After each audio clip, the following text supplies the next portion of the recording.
Hi everyone, welcome back. For today's activity, we will be doing some leaf printing. You will need a plate with paints, a jar of water, a paintbrush, a cloth, and you'll also need to go to your garden and collect up some leaves in different shapes and sizes. Some paper. Place the leaf on a piece of paper paint side down. Cover the leaf with another piece of paper and press for a few seconds.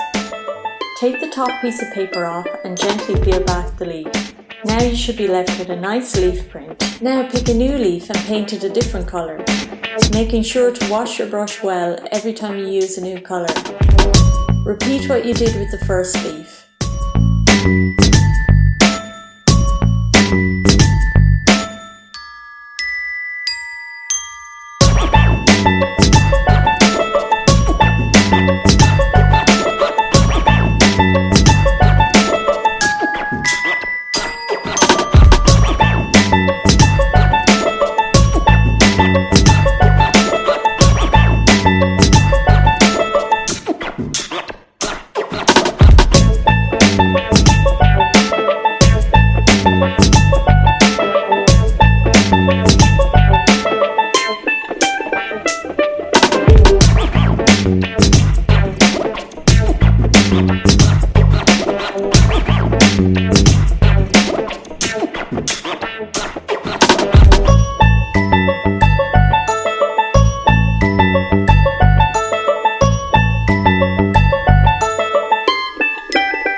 Try making different designs or even patterns that look like bugs and flowers.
I really hope you enjoyed this tutorial. Join us again for more fun activities. See you soon!